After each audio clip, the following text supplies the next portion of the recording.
DMTV, bilile kamalo bana ebele.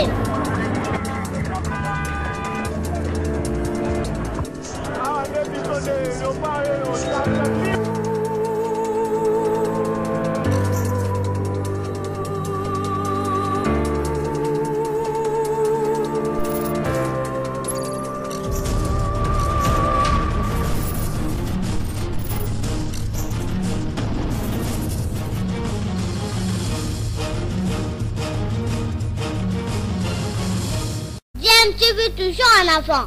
Vous êtes sur DMTV, bonjour ou bonsoir, cela dépend à l'heure à laquelle vous nous suivez. Nous sommes heureux de vous retrouver et de savoir que vous êtes nombreux en train de suivre votre chaîne YouTube DMTV qui vous propose l'actualité, mais également des analyses, des réflexions sur des sujets d'actualité ou encore des faits sociaux ou bien entendu aussi des réalités telles que nous les observons en République démocratique du Congo. Nous voulons échanger avec vous sur un sujet, mais avant, vous le savez, ici, ça ne peut pas manquer, ça ne peut pas rater. Tant que nous n'allons pas vaincre cette maladie à coronavirus, nous allons continuer à vous sensibiliser quant à l'impérieuse besoin ou nécessité de continuer à respecter des mesures barrières pour faire barrage à cette maladie, nous protéger à la même occasion membres de famille, parce que la prévention reste notre meilleure arme face à cette maladie. L'actualité reste dominée toujours par les dernières ordonnances du chef de l'État, notamment l'ordonnance nommant les juges constitutionnels en remplacement de Ouboulou et de Kilomba notamment. Une question qui fâche et qui divise le FCC et le CACH, la coalition mouvementée, par rapport à ce problème.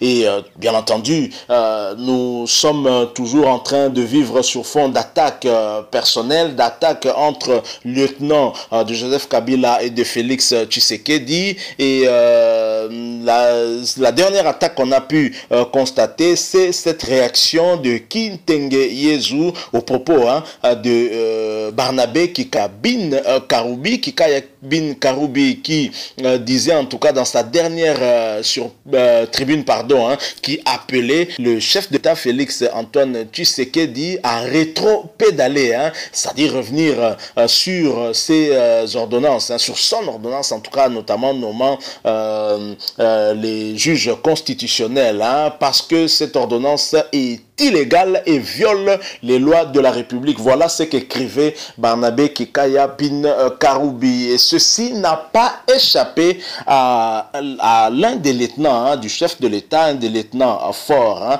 lui qui fait partie de ceux qui ont été aux côtés du maréchal Mobutu jusqu'à sa fuite en 97 et qui a été récupéré par Félix Tshisekedi. Il s'est retrouvé dans l'opposition, bien entendu. Kitenge Yezu, politicien, et non de moindre, et Kitenge Yezu qui n'a pas manqué en tout cas Kikaya Bin Karoubi, et lui a cette fois-ci utilisé en tout cas son compte Twitter pour répondre à Barnabé Kikaya Bin Karoubi et d'écrire à plat ventre, il commande un poste, il s'appelle Chikaya Wakalubi. Refusé, redevient Kikaya. Que du venin. Qui flatte peut aussi calomnier. Voilà ce qu'écrit Kitenge Yezu dans son tweet, et d'ajouter: son mensonge n'est bon à rien, même pas à son camp politique. Et d'ajouter encore: jamais le venin du serpent n'atteindra le vol de l'aigle, qui ne vole pas avec les moineaux. Kitenge Yezu qui fait fort et qui répond là à Barnabé Kikaya, qui demande au chef de l'État en tout cas de revenir sur les ordonnances qui posent problème, notamment celles nommant les 3 juges constitutionnels et qui doivent en principe prêter serment ce mercredi 21 octobre 2020. Le FCC a déjà signifié son refus via les présidents des 2 chambres du Parlement, la présidente de l'Assemblée nationale, Madame Janine Mabunda, ainsi que le président du Sénat, Alexis Tambwe Mwamba. Le FCC ne sera pas parties prenantes à cette cérémonie, si cérémonie devait quand même avoir lieu. Et on saura maintenant si cette cérémonie sans le Parlement violera-t-elle les dispositions légales. On en saura un peu plus plus tard, hein, parce que les juristes des deux camps politiques, en tout cas, s'attaquent toujours pièce contre pièce, hein, par article de la loi.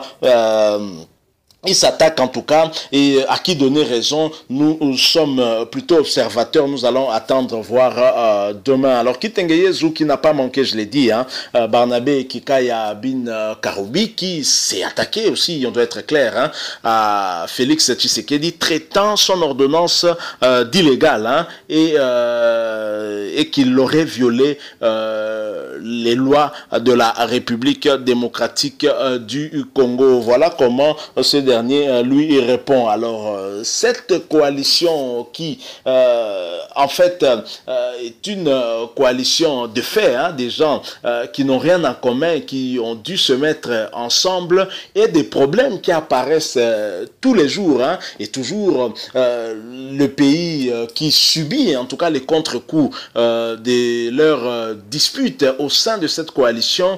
Pour preuve, c'est la dernière déclaration en tout cas de la Senco qui a fustigé justement toutes ces querelles qu'il y a dans cette coalition. Il n'y a pas de sérénité, on ne sait pas quand est-ce que les préoccupations majeures du peuple congolais seront prises en compte, hein, tellement le FCC et le CACH continuent à se disputer tout le temps, et Félix Tshisekedi Joseph Kabila donne l'impression en tout cas de se respecter et d'essayer de gérer la situation du mieux qu'ils peuvent, mais à travers leur lieutenant, c'est le cas de Barnabé Kikaya et de Kitengeyezou, on sent que ça ne va pas. Et jusqu'à quand nous allons continuer à évoluer dans un tel climat qui n'est pas du tout à l'avantage du peuple congolais. Voilà Kitengeyezou décrire, hein, comme il a eu à le dire, que jamais le venin du serpent n'atteindra le vol de l'aigle, qui ne vole pas avec les moineaux. À qui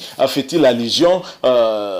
Nous ne savons pas, mais c'est quand même triste de voir que ce qui préoccupe les lieutenants des deux camps, c'est plutôt leur positionnement, là, et non les problèmes que rencontre la population, que rencontre le peuple congolais, qui sont d'ordre sécuritaire, qui sont des problèmes sociaux, je l'ai dit.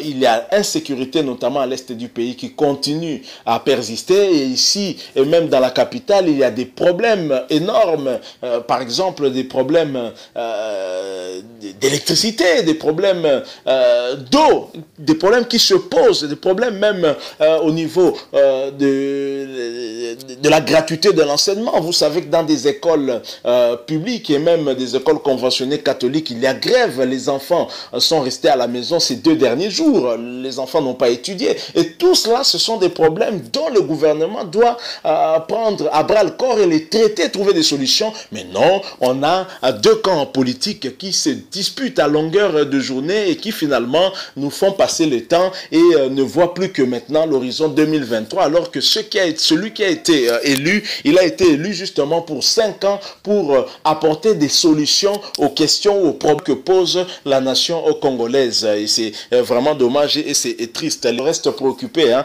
par leur retour à la magistrature suprême, parce que déjà majoritaire au niveau du Parlement, mais ils veulent contrôler absolument. Et pour y parvenir, ils veulent avoir le contrôle de la Cour constitutionnelle, la haute cour, hein, ainsi que de la Commission électorale nationale indépendante CENI. Et Félix Tshisekedi ne veut pas non plus céder de ce côté-là. Il y a des enjeux politiques qui dépassent les attentes du peuple congolais, et c'est vraiment dommage et c'est triste. Donc voilà ce à quoi encore nous sommes obligés d'assister, des intellectuels qui se disputent comme des gamins. Moi, ça me rappelle en tout cas à l'époque des polémiques, hein, entre Werason et JB Mpiana, notamment par des lieutenants interposés. C'était rare de voir Werason et JB Mpiana s'attaquer mutuellement et directement, mais c'était trop souvent toujours par lieutenant interposé, et c'est ce que nous voyons, et c'est généralement aussi un débat de basse,